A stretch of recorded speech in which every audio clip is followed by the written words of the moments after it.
Hello and welcome back to the Pioneer DJ Masterclass. Now, this is our 7th edition. I'm really excited. I mean, we've had a whole wealth of talent. We've had DJ Sneak, Kink, Mr. Switch, James Hype, and James Abelia. And of course, the man who kicked it all off at the start joins us today. He's the Grammy award-winning 4-deck mixing CDJ trailblazer, now in his fourth decade of spinning. Of course, it's the S-Man. Please welcome to the stage, Roger Sanchez. Are you there, Roger? Here he is. What's going on, Dan? How's it going? Yeah, really good. Really Hi, everyone in Pioneer Squad, as I like to call you guys. Welcome back. And great to see you all here. And it's good to be kind of requested back by popular demand. So I hope you're ready to kind of get a little deeper into what we're going to be talking about today and having a good time. Well, I'm really excited because it was kind of tantalizing what we did last time. We did some hardcore record box prep, and a bit like your mama says, you got to eat your greens. It's all about the prep. You want to be a strong and healthy DJ. I don't know where that analogy came from, but eat your veggies. Do your record box homework. Exactly. Record box homework 101. But what you can do while you're in the hotel room, while you're at home, while it's quiet, that preparation allows you to be your best self when you're on stage. And I think that you really set us up for that. We're going to come on later to what you're going to show us today. But just to kind of, roughly go over, we've got no less than 5 tips and tricks from you that we've recorded and that we're going to dissect as always. And these are going to be based on the decks. We're not going 4-deck mixing today, because I think we wanted to do something where we wanted to showcase and encapsulate some of those trademark Roger Sanchez techniques. Now, I can't believe that we've managed to kind of massage you gently, Roger, to get you to reveal some of these tricks. Well, you know what? It's interesting because, and 4-deck mixing is definitely something we could take, that I can get into when it's a much more closer one-on-one thing. But I think it's important for DJs to be able to have techniques that they can apply in a mix in order to not only transition from one track to another, but to kind of have in mind how to create a dynamic set. And hopefully a couple of these, which, like I said, I'm very happy to share the knowledge, and it's up to everyone to put their time in to do their homework and make their performances the most entertaining and fun that they possibly can. Well, before we go into, we're going to have a short chat about what you've been up to, but welcome everyone. We're so excited to see you. Don't forget, you can get involved in the chat. I want to see a lot of fire in there this evening. And obviously, and obviously ask questions, answer the polls. I think that there's some really interesting stuff there that we'll reveal at the end. So yeah, really excited to get your questions. This is interactive. We're going to pepper them throughout the masterclass, and then Roger and I will delve through them once we've actually gone through the video clips. But I think, Roger, let's have an update. A year into lockdown, basically. How are you? What's going on? Well, thankfully, now we're starting to see some light at the end of the tunnel. So especially in the UK, I know you guys are getting ready to open the doors. I'm in Miami, and I have been during the lockdown. So thankfully here, things have been a bit more open for some time now. We've been having events here, socially distanced, masked, or whether people comply or not, that's kind of dependent on the actual venue. But for myself personally, I've been very focused on creating music. Since I've been not touring, I've been doing, obviously, my live streams that I've been doing via my Patreon page, and creating a lot of graffiti art, which is kind of one of the things that I had started to get back into right the year before lockdown happened. And it just allowed me to take some time to really focus on painting and expanding that aspect of, you know, my creative outlet. Working on the next album, putting together a lot of projects with my girlfriend Kristen. So we've been very busy as a unit, and I personally have been really trying to make the most use of my time, staying very, very healthy, active, going to the gym, dropped about 34 pounds, I think, with a combination of like diet, lifestyle, fasting, and just really being very health conscious. And honestly, I've been touring nonstop for a very long time. And although the circumstance wasn't what I would consider the greatest, I actually have appreciated having some time on the ground to really collect my thoughts and take a bit more time to refocus on creativity and just getting myself to be in the happiest, healthiest state I possibly can. Wow, super positive and very enthusiastic. And, you know, I feel like, you know, that energy that you're giving off, you know, it's very contagious. So I hope loving so.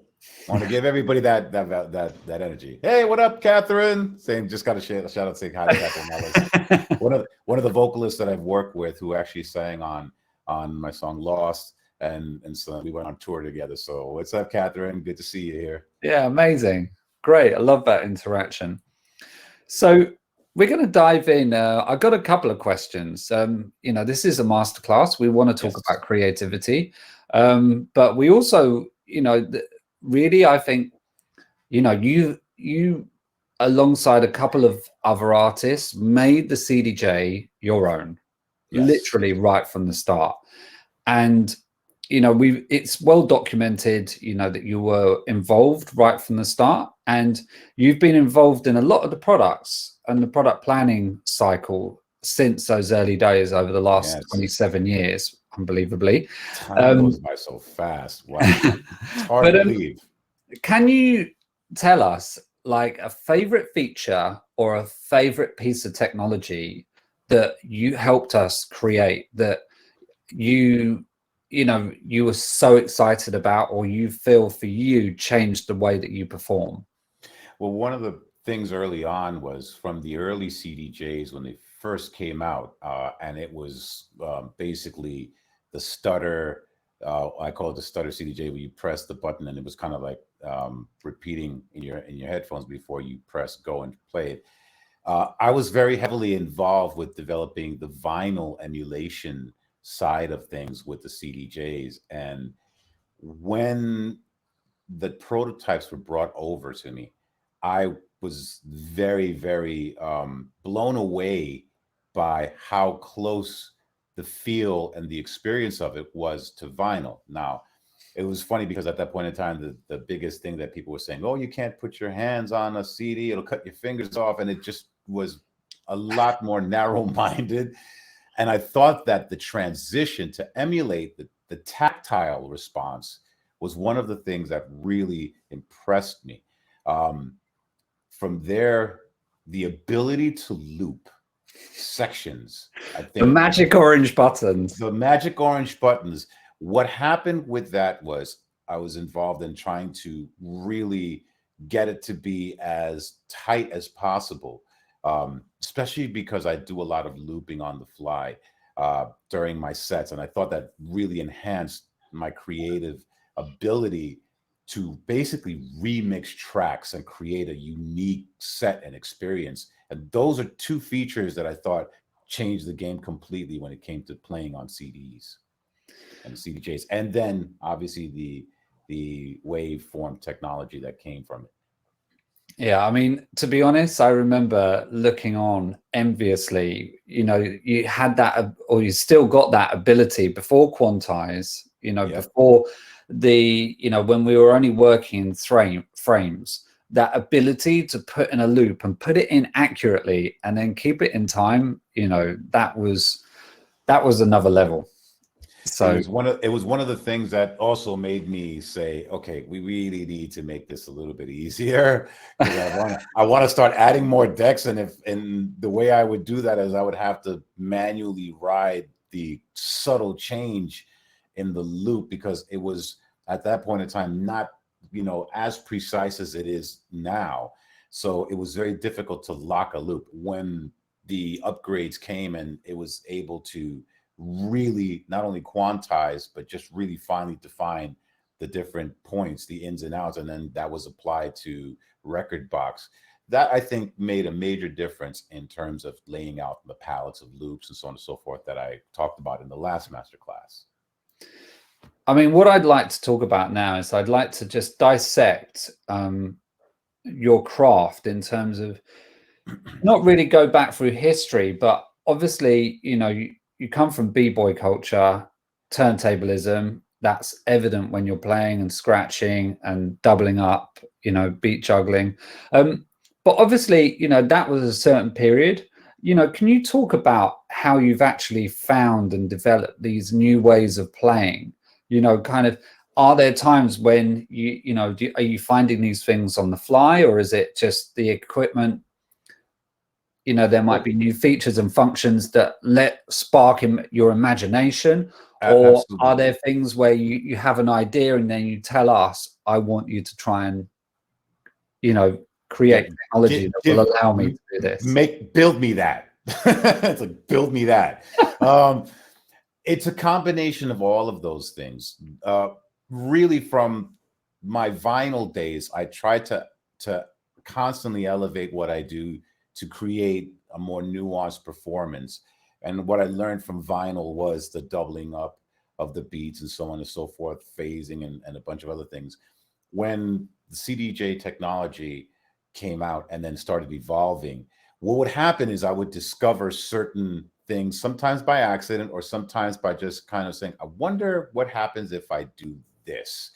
One of the things that I do sometimes is I'll take the end of a track and loop it and just cut the edge of the loop so that it creates this kind of whirling sound. And what I discovered with the technology was the different pitch levels that you're able to transition to had this one setting that took it to a much more much broader spectrum. So what I was able to do with that was then engage in this creating a riser or a slowdown. That actually happened with me just playing around with the looping feature and starting to chop the end of the loop. And in the beginning, when it was not so precise, it would be a bit weirder in timing. And then, as I was trying to figure out the timing, I just started noticing this effect.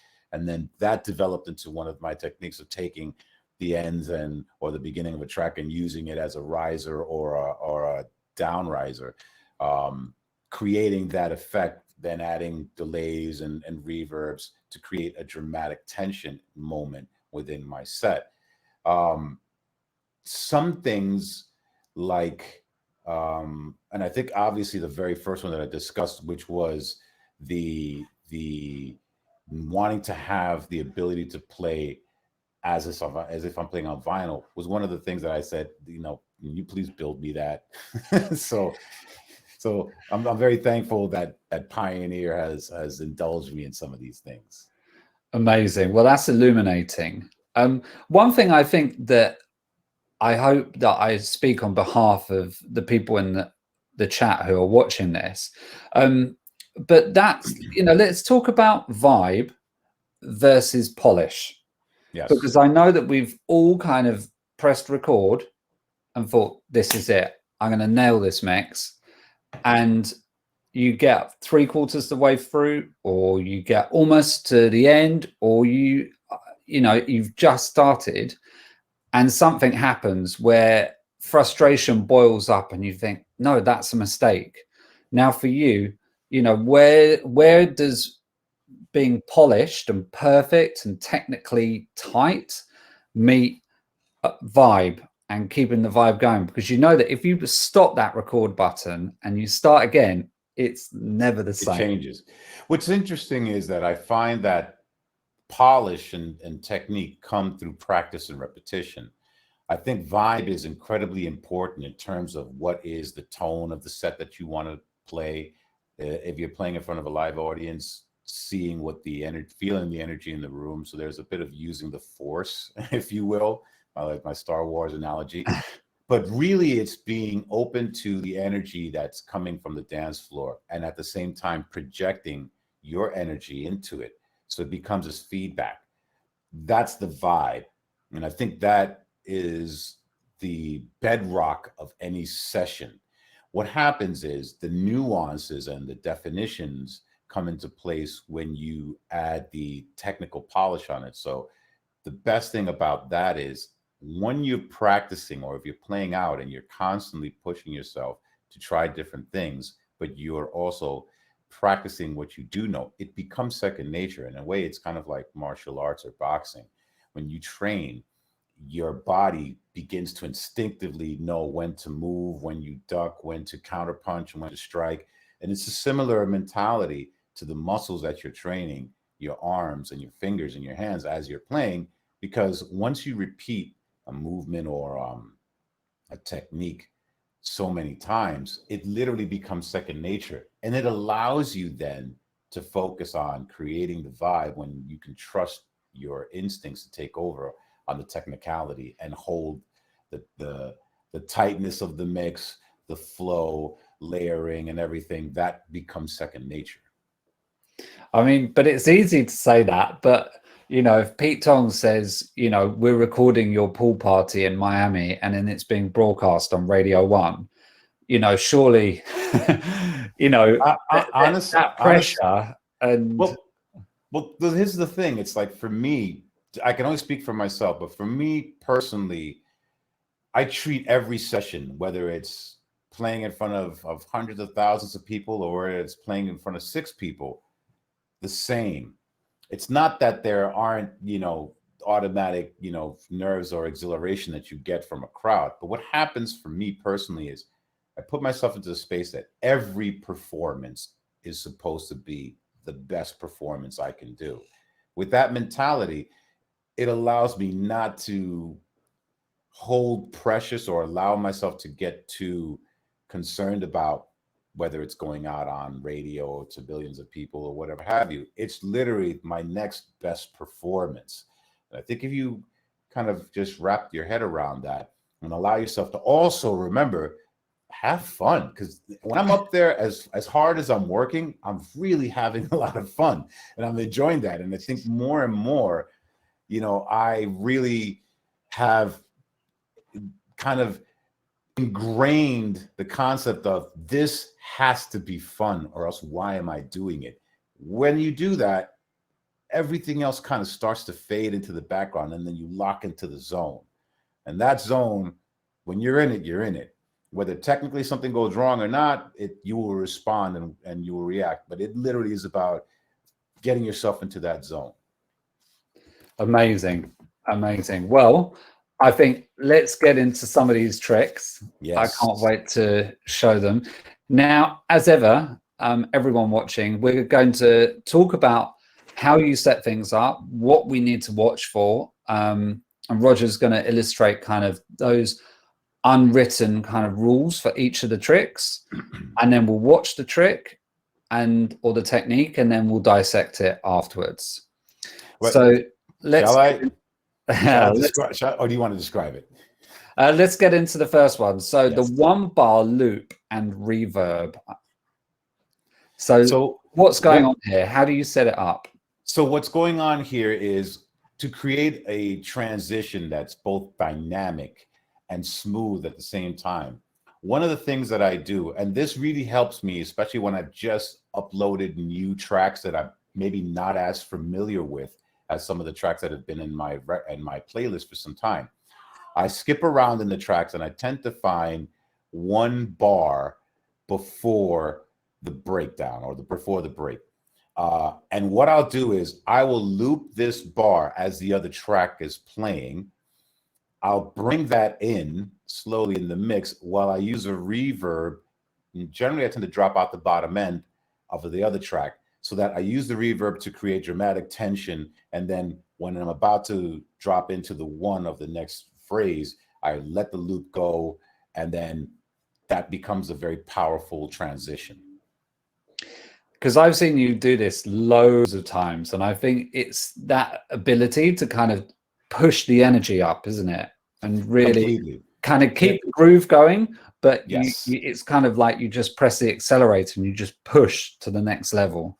And one important thing is it's really useful to use the quantize for that 1 bar loop, and it's imperative to do that almost for me, because I'm generally tend to be doing that while I've got 2 other CDJs going. So besides the 2 that I'm focusing on for that transition, I may have a beat or an acapella going on the other one. So I'll quantize loop that 1 bar loop as I'm bringing it in, and just bearing in mind the levels. So when you use the reverb as a transition, you have a smooth drop to the next phrase. Fantastic. Let's check it out.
Wow, that's pretty special, Roger.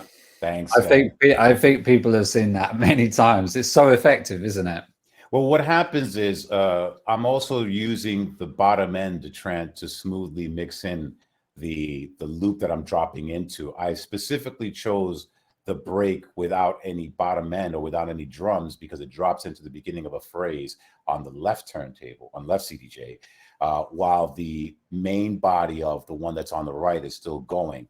And then when I get to a place that I want to get ready to drop it in, I'll take the bottom end out of the right CDJ, which is the main body that I'm working with, so that when I bring in the reverb, it starts making everything seem like it's expanding, so that right at the moment when the drop is about to happen, so I've got a 1 bar loop, I release the loop, and then I drop the reverb out, so that when it transitions, the bottom end is out on the right one, so you're not hearing the bass there, but the bass is taken over on the one on the left.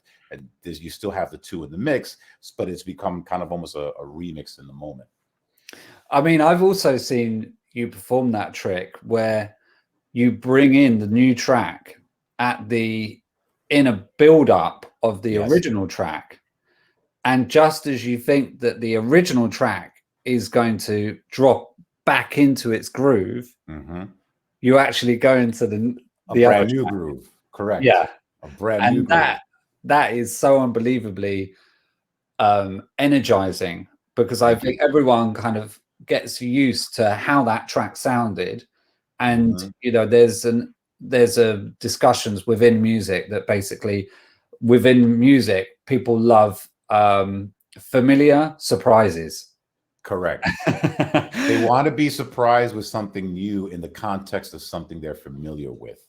It allows transition and innovation to happen in a framework that's not completely alien. Now, some people love the alien, but most people tend to like familiarity. So it's why people love remixes of tracks they know very well so much, because it's like, okay, I fell in love with this original piece of music, but now here's a new way for me to enjoy it, so I'm not just bored of the original version. Yeah, amazing. Well, let's get back into the next one. Yes. So this is the 1 bar loop and delay. So is this a similar flavor? So this is a similar flavor, but instead of using the reverb to create this kind of massive growth reverb chamber drop, this is using the delay to amplify the energy prior to dropping into the new loop from the other CDJ while still maintaining the original, let's say, vocal or other track that you have. But that delay creates dramatic tension, and it signals that a transition is coming. So one thing that you didn't do, which I've seen you do quite a few times with these build-ups, is that little speck of silence just before the drop. Now, do you want to, I was debating about whether I brought that up after we watched it, but I felt that it would be better to bring it up before so people can imagine about inserting that silence just before it drops. Could you tell us about the importance of that, please? So what I tend to do sometimes, and I don't do it all the time, but depending on the track, what I'll do is I'll create this really dramatic build where everything seems like it's filtering upwards. So it's creating this dramatic tension and it rises.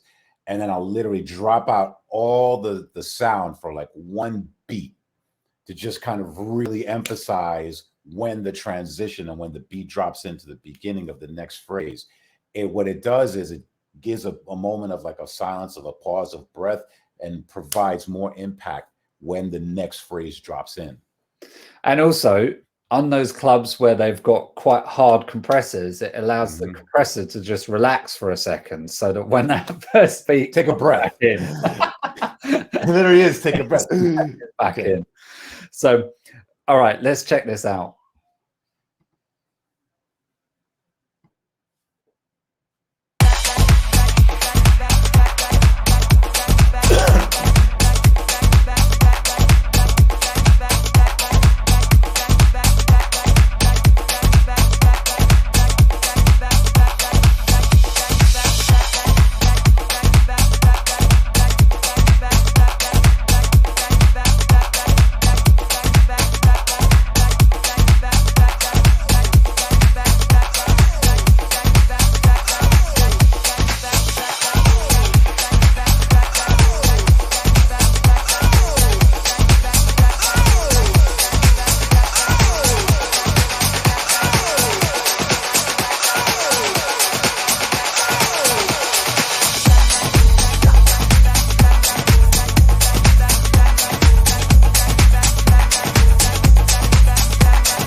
So that was pretty spectacular, Roger. I think we've heard that a few times.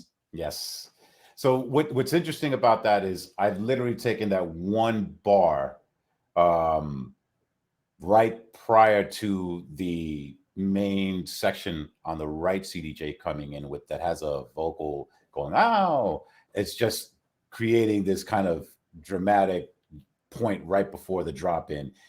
Put the delay to create almost like a snare roll feeling to the transition so that when I take the bottom out of the left CDJ that was playing at this particular point, that's starting to create the dramatic tension. And then when I release the loop and release the delay, when it drops into the beginning of the next phrase, it just provides an impact moment where the delays almost become a snare roll build up to the next transition. Have you ever played with a crowd so much that you might actually roll off the bass for almost a whole track or even a couple of minutes just while the main groove is playing to add contrast? Interestingly enough, I've done that as well as rolling off all the high end on a track. And kind of one of the ways to build tension is if you have this break where things are going on in the mid-range and high-end frequencies that are indicating what's to come, but you're holding it for a period of time while developing that growing tension, that growing desire for the release that's going to happen when you bring in all the bottom end. You have to have the right audience to do this, by the way. It's not going to work every single time. And this is kind of like I said, use the force and feel it out. But there are times when you could do that, especially if you have a vocal that's happening during that breakdown where there's no bass and no bottom end, so that it's building up. And then when you bring the bottom end in, it just creates a very dynamic rush. The inverse of that is when everything is building up to a certain point, there's maybe a snare roll going on, effects going on, a lot of high end stuff. And then when the next 8-bar phrase comes in, I drop out all the high end and all the mid range. So you literally just have subwoofer and bass, going through the system. And that creates, at the same time that it creates space and a bit of breathing room, it's just kind of this point where the crowd tends to react vocally, and then they can hear themselves over it. So it's an interesting kind of dynamic. And I think that used sparingly, but effectively, could be very devastating. It could be great in terms of creating emotional moments that people remember. So just to kind of summarize, what we're talking about here is tension and release. And we're talking about contrast. Correct. Because I think in certain clubs, in certain situations, when you've relentlessly kind of got that groove going on and all frequency bands, the low, mid and high are being saturated, I think that can be kind of quite tiring. Yeah. So what you're saying is you sort of relieve people by taking out either the bass or just taking out the mid and the top, or even sometimes taking out the bottom and the top, to just let people have that space, so that when you do come back in with something, there's that contrast and then that new appreciation. Exactly, especially for electronic music, which a lot of times can be repetitive, but can be used as a tool in a way to create an experience.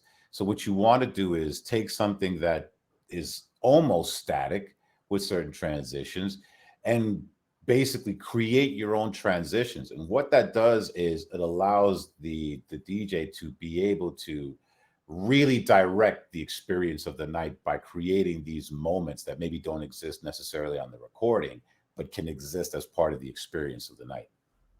Amazing. Amazing. Let's check out the next one. So let's see what it's named. The acapella build-up. Now, yeah, the acapella build-up. Yeah, this is a signature one here. Now, it's up to you whether we describe what people are about to see, or should we just let's just play it. I've been describing it each time. Let's just play it, and then we'll review. Okay, roll VT. Roll tape.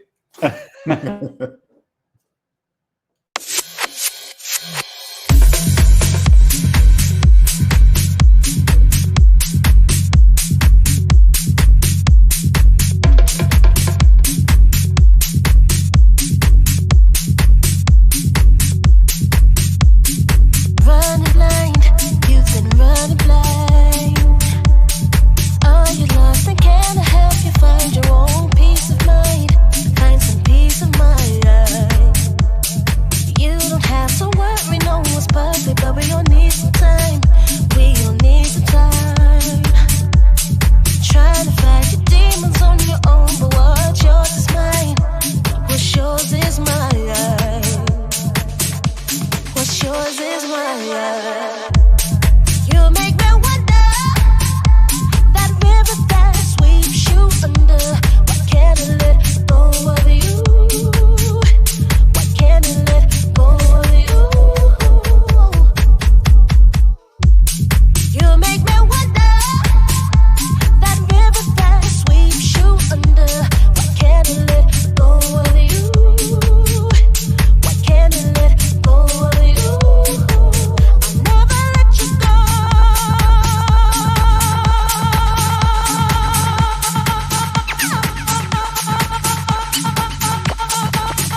Whoa.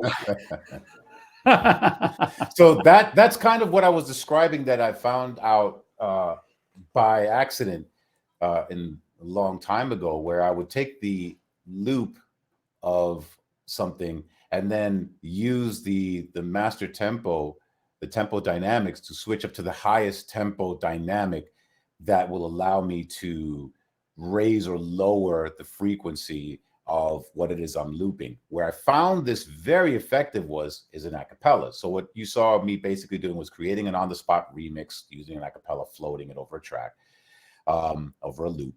And the interesting thing is, I only literally took that like one bar of loop, but by dropping out the top end and bottom end of the loop, it creates dynamics, so it feels like a track. While that's happening, and I want to create a dramatic moment, I've let the vocal float to a certain point where I know the vocal is going to loop and give me the ability to scratch it. I put a delay on the acapella, so I'm scratching it, and then I adjust the tempo to the highest setting and then start creeping the tempo up as I'm scratching it. And what you'll also notice is I do a little kind of pause, reset, play, just to kind of give you that vinyl error, just on a vinyl mode.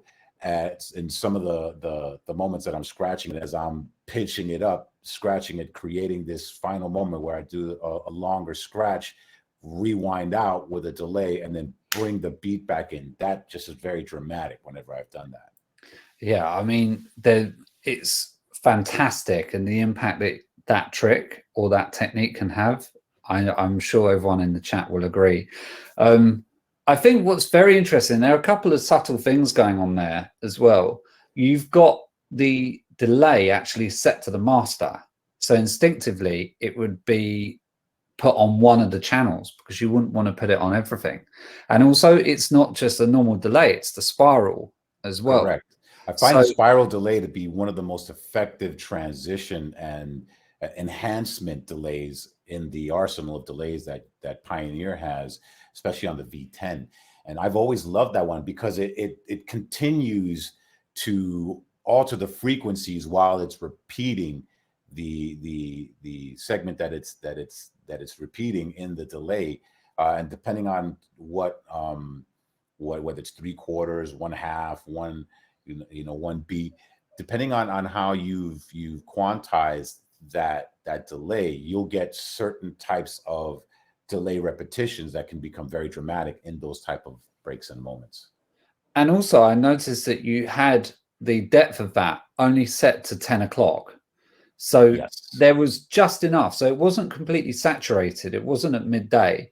So there was just enough in there to kind of add a layer of texture over the scratching, which didn't make it feel too dry, and also just added a kind of an amount of space to the groove that was playing underneath, didn't it?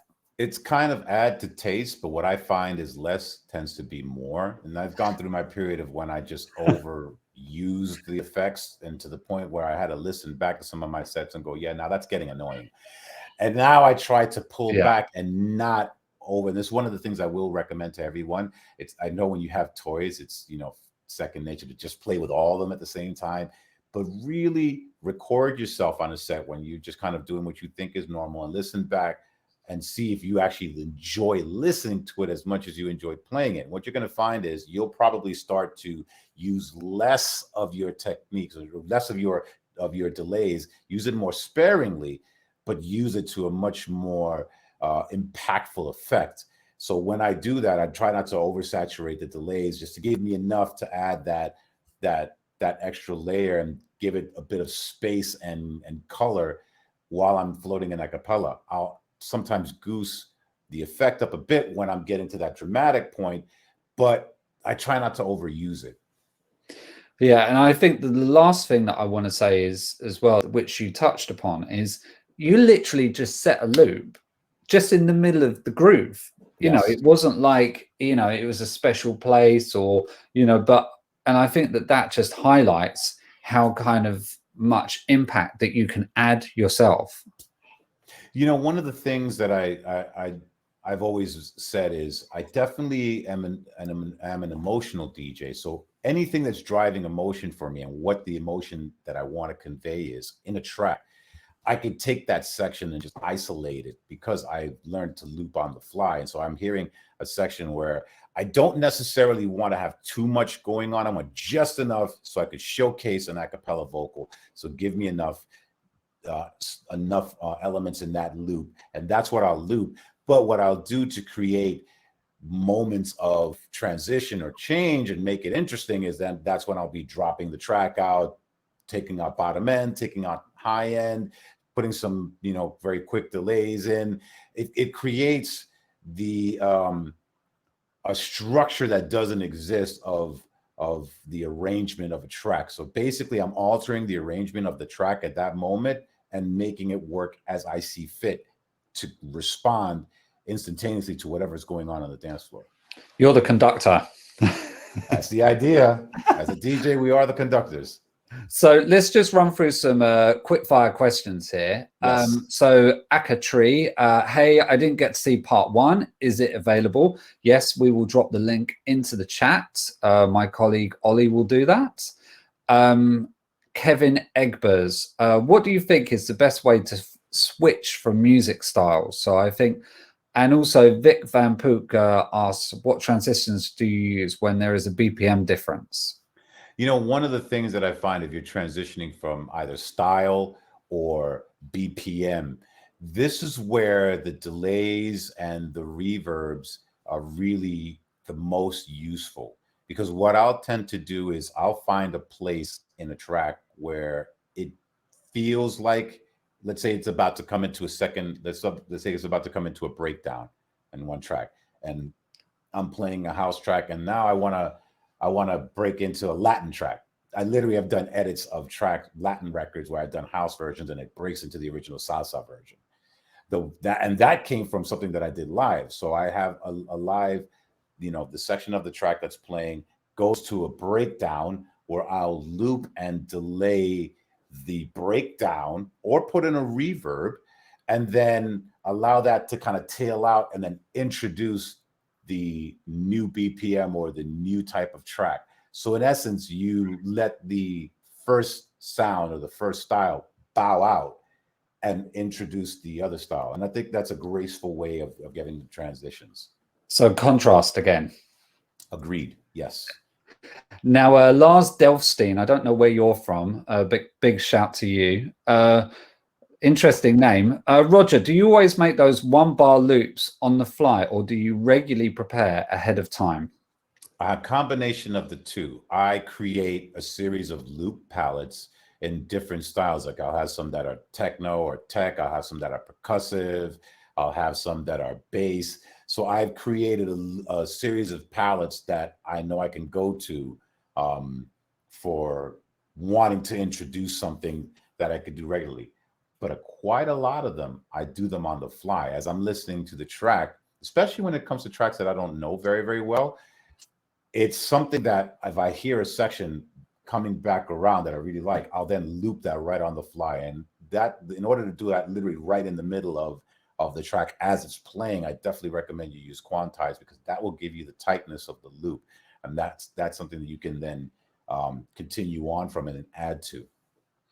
Fantastic. Well, Lars, I hope that's answered your question. Let's go back into the techniques now. Yes. So we've got the double up. Now, yes. I think that this hip-hop technique. Hip-hop techniques. Definitely my hip-hop roots. All right, I'll explain this to you because I do 2 types of double up.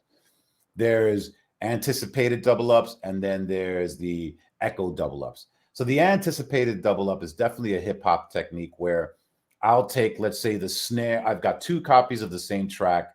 I'll advance one as I'm playing one and I'm playing one out. I'm playing another one in my headphone. I'm speeding it up so that it's a little bit of, so it's like 1 beat ahead. And I'll take the snare of the 1 beat ahead. So let's say the kicks are going boom, boom, bap, bap, boom, boom, bap, bap. So I'll have advanced the bap, bap. So it goes bap, bap. And I'll advance the track that's on, let's say on one side so that it kind of anticipates the track that people are hearing. So let's say it's a track is going, I'm coming for you. It'll be like, I'm coming for you. You know what I'm saying? So that's That's the anticipated double up. The other one is more of an echo double up, whereby I'll do the same thing, but an opposite. I'll delay the second track to be one beat behind so that I'll catch the snare or whatever it is. I usually use a snare. That's a pretty good high frequency element to use to time. And then I'll delay that so that it literally hits bat, bat, boom, boom, bat, bat, boom, boom. So it gives you that one beat back and forth. And then you transition in between the two, depending on which way you want to anticipate or whether you want to echo. That came from using hip hop records, using the vocals to try to create an interesting double up effect, and really not having an echo or a delay built into the mixer at that time. So you needed to create your own delay. Fantastic. Let's check it out. All right.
Wow, Roger.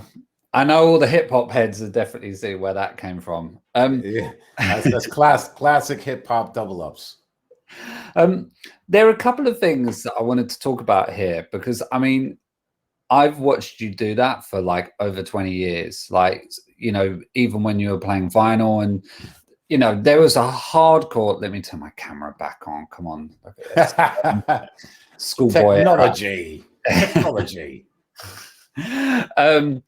You know, there was this idea that when you did it on vinyl, it was a commitment, because you had to buy 2 copies of the same track. Absolutely. And if you only had 2 decks, you had to like get the last track off, get the next one on, get it in time, then actually manipulate it and find exactly the right point so that you could actually match them up. Then you would pull it forward or back. Absolutely.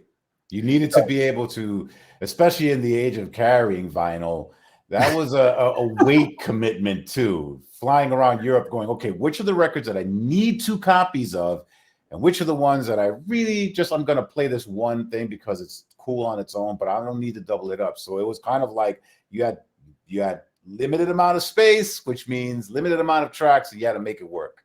Yeah. And I remember though that you didn't show it today, but there's also the trick where once you've committed, it's the point of no return, which is you basically you press the deck stop.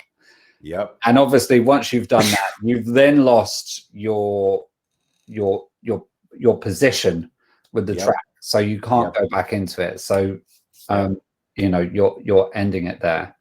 But I think that's a fantastic way of, it's fun transitioning. Now, why don't you use the crossfader? Do you like the showmanship of using the faders, or do you think there's a slightly different sound? No, for me, it has to do with, it's actually a very technical reason. When you're using the crossfader, you have basically 1 to 5 in terms of the amount of volume that you have to reach in order to transition to the next one. When you're using the vertical, you have 1 to 10. So for me, what I found is the volume And you can adjust it, obviously, the way you can adjust the curve in the mixer. But what I found is I get smoother transitions when I go vertical than as opposed to if I'm just literally scratching and I want to get the volume up quickly, then I'll crossfade. But what I tend to find is I like the ability to control how much I introduce the volume of the next track in. So just because it's become second nature to me, that's why I go vertical. But crossfade is fine, especially when it comes to the double ups. As a matter of fact, I probably would recommend it to people, except for me, because I use the vertical faders so much in terms of my overall mixing. It's just become part of my technique. Very interesting. Very interesting. And I want to hand you just one small tip, because I saw you manually adjusting it. On the CDJ-3000s, we've got the beat jump. And on the screen, you can actually skip forward and back one beat. Yes, you can. I know that you can do that on the controllers. Now, I know for you, it's all about the muscle memory. This is how you've been doing it for years and years. But I'm just, for the people watching, you know, there is the ability on the controllers, the CDJs, etc., to jump one beat back or one beat forward, which I think is pretty useful. And actually, interestingly enough, Kristen, my girlfriend, tends to use the beat jump far more than I do. What I found is just exactly as you said, my muscle memory likes to scroll forward. The other thing is I'm also listening to certain details that if I just jumped it, I might not hear.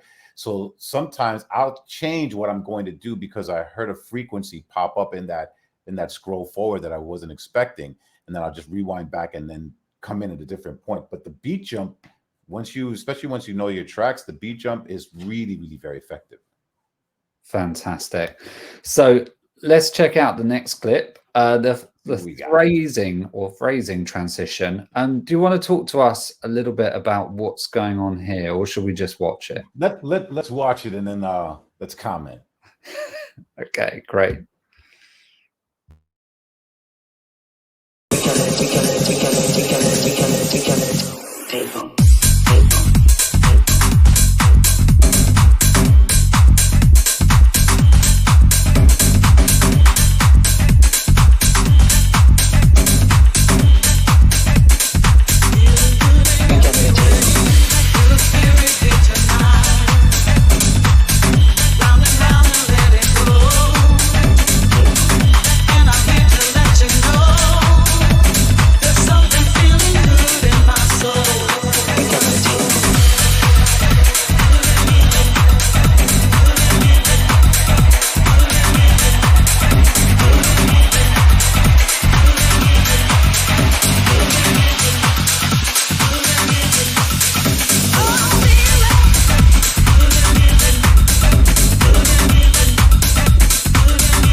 So what was going on there then, Roger? Well, what I was doing, this is probably one of the more simpler techniques that of the ones that I've been showing today. What I was doing was with the track that I was playing on the right-hand side, just kind of as the track is rolling along, finding the place to transition to the vocal track. Phrasing will mean there's some vocals that are happening in the track that I'm currently playing, but as I'm introducing the new track with the vocals will seem to work together. So there's a phrase that's happening in the track that's currently playing. Thankfully, it's a very short phrase. And what happens is, as I'm introducing the new track, the gaps between the vocals on the new track correspond with the vocal phrasing that's happening on the second track. And then as I'm creating, in essence, what is a remix of the track that I'm introducing, I'll loop the second CD with that 1-bar phrase or 2-bar phrase, depending on how long the phrase is that you want to use, as I'm creating the transition. And then I'm filtering out the bottom end of one, bringing up the bottom end when the beat kicks in on the new vocal track that I'm introducing, so that there's a smooth transition between the bass lines, but there's still elements that are peeking through from the first track that kind of draw you into the mix deeper. It's more of a gradual transition, but it allows you to really add more dynamic to the track that you're introducing. Thanks for explaining that. One thing I do want to talk about is, let's talk about the, we're going to go into the Q&A now, but one thing I want to talk about, and I think it's something that we're all guilty of when you first get your hands on effects, is that you just kind of put them in, put them on everything, and put them out, and your mind is automatically kind of just thinking about the point at which it's in. Whereas what I've kind of studied over the years, I'm fascinated about how a DJ, first of all, introduces an effect, and then also how they exit the effect. Could you talk to us a little bit about the psychology behind that and its importance? Well, I think one of the things, as I mentioned earlier, was to use effects sparingly and as a seasoning, if you will. And I think introducing an effect is something when you want to create a specific moment, transition, or effect within the tracks that you're playing. So especially with transitions, they're very effective at getting you from one point and one level of energy to another by creating a bridge that allows you to transition. And depending on the effect that you want to have, you can either put a reverb effect to make it seem like something's growing very, very big. You can put a delay effect, which in essence continues the phrase, but things feel smaller and kind of filter up into the higher frequencies and then drop in with devastating effect. I think using the effects in these ways allows you to really enhance the tracks and the set that you're doing. To exit these, depending on what you're doing, if you're using a reverb delay, let's say a reverb, and let's say you use the reverb on the downbeat of a breakdown. So let's say there's like a kick that comes in and everything stops, and there's like a space. The reverb kind of acts like one of those boom effects, like a. What you want to do with that is you then want to gradually bring down the effect so that it has a natural tapering off. Similarly with a delay, if you get to a breakdown and you kind of want to have a natural tapering off effect, then you gradually bring it down. You could also use what I like to call a very abrupt cut of your effects if you want to create a transition. For instance, I'll take, let's say, a snare roll or a vocal break, and I'll be using the reverb to create this kind of very huge room effect. Right before the drop is about to happen, I cut it off everything for that one beat. So it's almost like, and it creates this dramatic moment of a breath that then when the beat comes in, it comes in with more impact.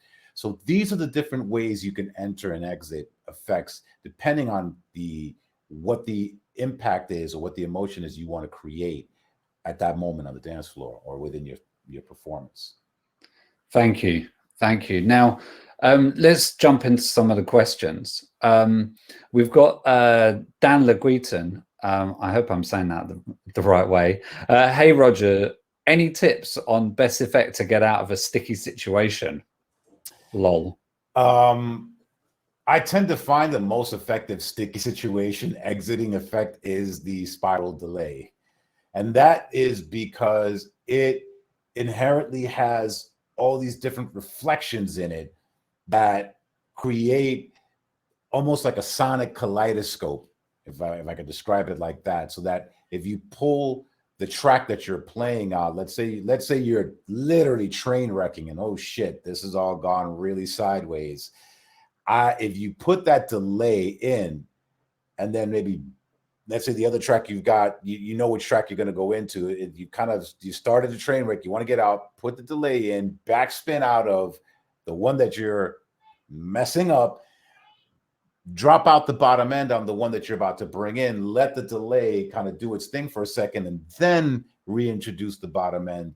That is a much better transition than, oh my God. You know all the plates are on the floor. Dropping all the pots and pans on the floor and the eggs. No, let's make an omelet out of it. At least it'll be tasty. I mean, I've heard some different expressions over the years, and there are two that spring to mind.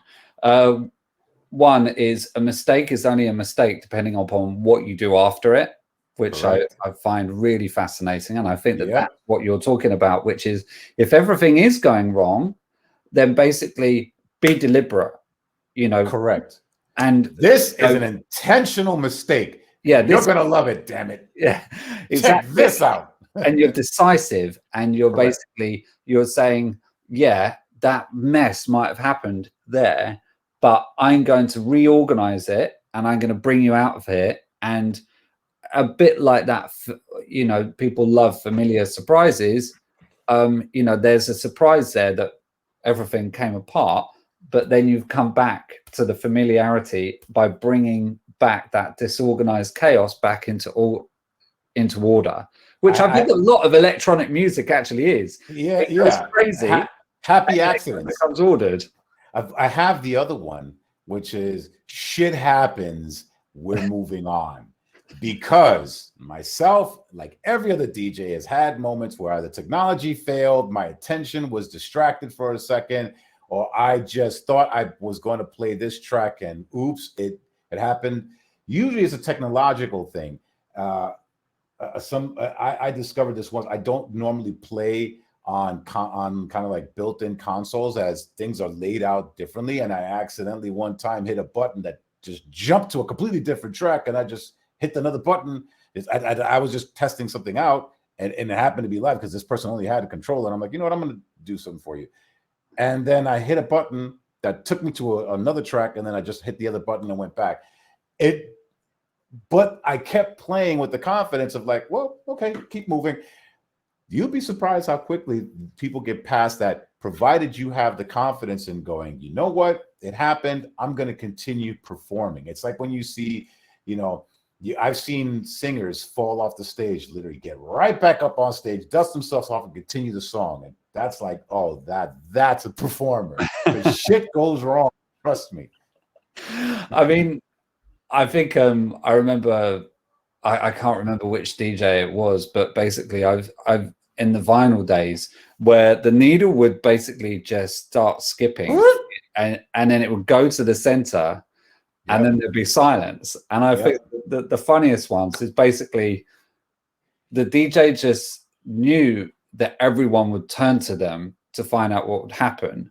And instead of kind of going, like this, you know, oh God, you know, the world's fallen apart, he just put his arms out, not in the intentional Jesus pose, but just like, at least said, yay, you know, we're just going to have a breather. The tracks are stopped, but we'll go again. I've got one for you. When the vinyl playing days, one of the unseen enemies was the dirt collecting on dusty records on the needle tip that you would begin to notice because the sound quality would start to degrade. And then that needle turned into an ice skate and went right across the vinyl. Yeah. And then I think that happened to somebody, and they actually turned it into a part of a track. And it became kind of like, jump straight into the next track. Now, that actually happened to me one time in the middle of a set playing vinyl. I was playing a track, and I happened to have the other track queued up. And literally at one point in time, it went, and then as soon as it hit the end of that, I just chucked in the other track, and everybody was like, whoa, oh my God, did you hear what he did? And I'm like, yeah, I really had a really bad accident and cracked my pants, but thank God it worked out. Amazing, amazing. Now, I think your friend, Catherine Ellis. Yes. Last question. I have only been doing this in my home for about a year. I love it. I have the DDJ-400, so just starting out. What is your best advice for a beginner like me? Practice, love. Literally learn your equipment back to front, practice as much as you can, have fun. Honestly, I think once you get to a place where you've learned your technology, you can decide whether you want that to be your platform, or you can move on to the next technology that might allow you to do more. But just literally practice and have as much fun as you can while you're doing it. And that, I think, is kind of like my number one thing, is remember to always have fun. Great advice. Great advice. I'm going to answer this one from Brian Tavares. How do you mix acapellas in sync? Well, Brian, basically find the original track that the acapella came from, or look it up online, you know, and find the BPM of that. And basically in Rekordbox, just type in the BPM and just line the grid up on the first vocal, depending on whether or not the vocal starts on the downbeat or not. Roger, can you see any that you'd like to answer, or shall I just keep on going through them? I think you can keep on going through them. You've been pulling up some good ones. What up, Horatio? One of the producers that I work with a lot is Horatio Corchelia. Amazing producer. Has been doing some live streams, so I just want to shout him out. What up, Horatio? What's good, my brother? Fantastic. So Jeremy Demir, what do you think about the DJs-1000? Will you use it? I mean, the interesting thing is I've pretty much used almost everything from Pioneer. Sneak is the one who's really gotten into that box. I've started to get into it, but what happens is I can put only so much attention on it so far, and then I got really into the CDJ-3000 and the V10. So as I have more time to devote to it, because I do love the box, and like I said, Sneak is the one who really just got into it. He's producing tracks, he's banging them out. So I'm going to probably delve into it a bit more. But I think my forte tends to be how I can deconstruct things with the 3000s. Okay, great. Thomas Plechesi, if you have just 3 hot cues in your CDJs, where would you place them? I would definitely say, are you talking about as in what would I choose track wise? If it's what would I choose to use for those? Yeah, I think like where in the track would you put them? Definitely right before, like I would put one on the breakdown of a track, like when a track's about to break down, when it breaks down, so that you have that transition to go to the exit point. So when you come back into the drop, and the very beginning of the track. Okay, brilliant. So I've also got another question here. I want to talk about flow. I mean, you touched on it earlier when you were talking about muscle memory and playing certain gigs, and I know that you love your 7-hour sets. There's actually, I think I've got the book up there. It's called Stealing Fire. And it's about this idea of flow, where you basically get into a state of consciousness where time, it's like things, time ceases to exist and you're just so in the zone. Yeah. Correct. Yeah. I mean, does that happen a lot for you? It does. One of the things I've noticed is when I'm really deep into a set and I'm super focused and really connected, it's where my extended sets really happen, because literally 4 to 6 hours will evaporate and I will not have even noticed them going. I don't go to the bathroom, I don't do anything. I may be drinking water constantly, but those 6 hours just evaporated. I don't know where they went, but they're on. Usually I'm recording it, so I've got them recorded, but it's where I'm in this almost like a transcendent mind state, where my focus is the feedback of the energy from the crowd, the tracks I'm going to play, and the layering that I'm doing to create emotion. And that's what happens when I get in that flow zone. Amazing. Amazing. I asked James Zabilia this question last time. Have you been in situations where people just want the tricks? They just want you, and they have a certain expectation of you. And then there might be times when you're like, you know what? I just want to play one track, and then I want to mix in another track, and then I want to mix in another track, and I don't want to spin 4 things at the same time and do loads of build-ups. It's funny because I actually remember on 1 or 2 occasions when somebody from the fan was like, some fan from the audience was like, you're gonna play on 4 decks or play, or back when I was playing with vinyl all the time, play with the third seat, play with the third vinyl, play with the third turntable. The interesting thing is, I think what I do has become inherent, whereby it's more about me performing and vibing, and it's not about me doing tricks. It's more about just really being in the moment and what is it that I want to create, and can I create it, or does it already exist in the form of the track? So there are times when I don't super layer, and then there are times when I am, doing loops, acapellas, and everything at the same time. So it really becomes a situation whereby I let each set dictate what it's going to be. Don't really concern myself with expectation, with the exception of delivering the expectation of the best set that I can. I mean, let's just take that one step back. Have you ever kind of picked up the phone to your booker and said, you know what, I want you to book me longer sets in smaller clubs, I want you to book me, I'm only going to do festivals and tiny clubs, or, how does it change for you? Because I know that there are other concerns, like financial concerns, not only for yourself, but obviously for all the mouths that you need to feed with your team. But, how much, does that vary in terms of how you choose those gigs? I make sure that I try to choose the gigs that I will enjoy the most. And though financially, some of them are more rewarding than others, sometimes and I play a lot of these small venues where financially it's nowhere near what I make on the other gigs, but it's the right event that I know I'm going to love, and it could be facilitated due to things that I've put around it. So I try to do those as often as I can without necessarily sacrificing the other gigs for broader audiences that want to see me. But I'm always going to gravitate towards what am I going to enjoy the most. And I don't really worry so much about, or rather don't focus so much about, it has to be this fee or else I'm not interested.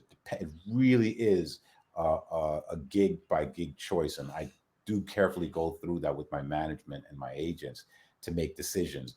And there are times when I've decided on a much lesser paying gig because it's the right gig to do. I'm going to enjoy it. It's the right audience, or maybe it's an audience I haven't played for before, but will open up a new area or a new market for me. And I'll make these choices according to what I feel the event will bring to me as much as what I could bring to the event. Amazing. I mean, with that in mind, I don't want to say the word reset, but obviously, gigs haven't been happening for the last year. Has there been any new strategy that you want to put forward for when things do come back? Because I know that there are DJs who are saying that they want to spend more time with their family. There are DJs that they're like, I won't do intercontinental flights, in multiple weekends. Have you got like a new strategy to balance that work-life balance?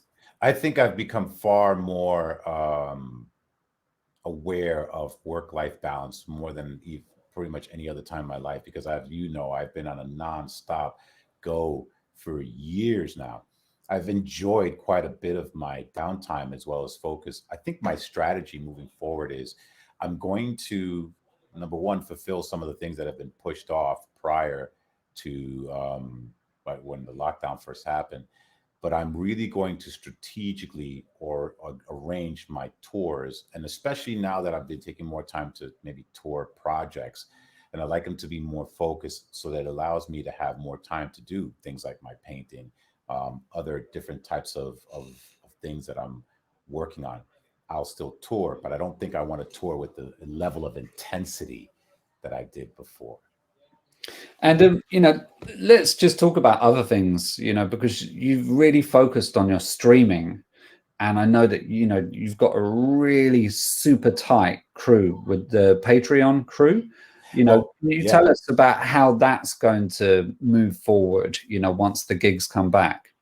Well, the thing about the Patreon family, as I like to call them, is that these are really, I've got different tiers. I've got a very core tier, which is my VIP tier, which is very limited. I do monthly Zoom calls with them and catching up. It becomes a much more person-to-person contact in my Patreon family.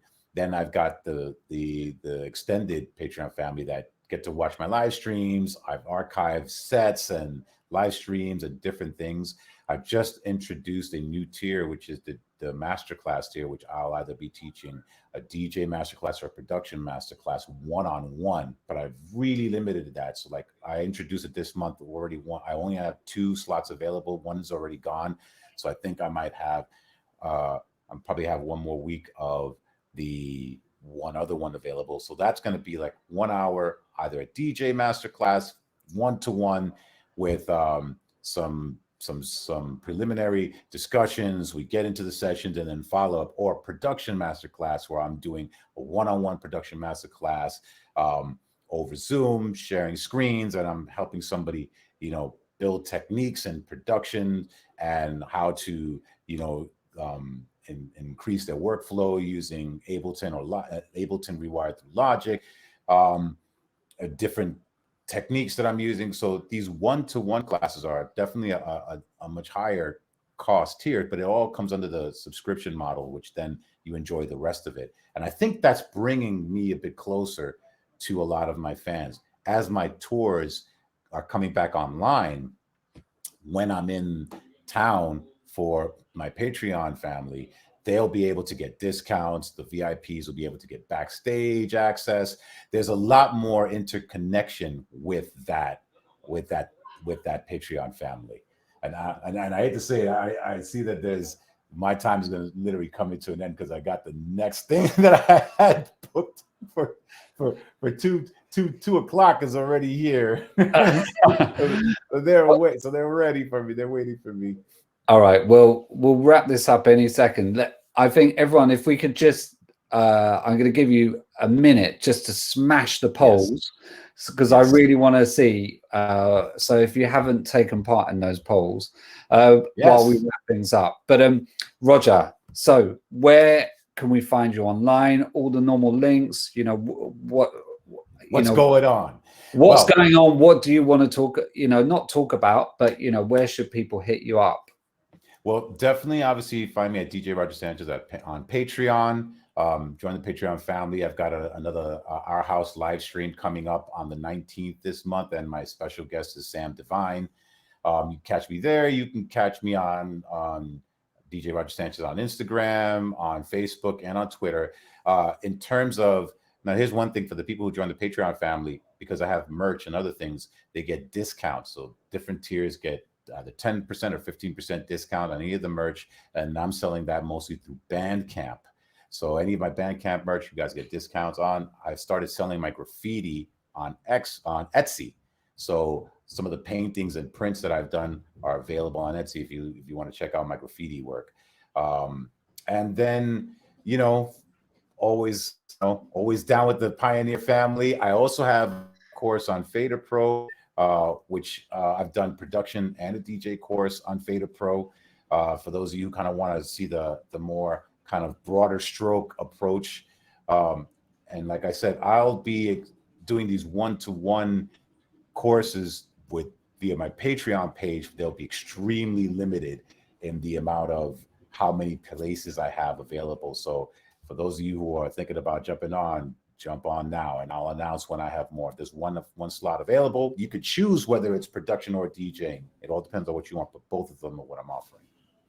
Amazing. Well, I'm sorry that we've run over. No, it's all good. I love spending time with you guys. Yeah, some very interesting results with the polls. So are you interested in NFT crypto?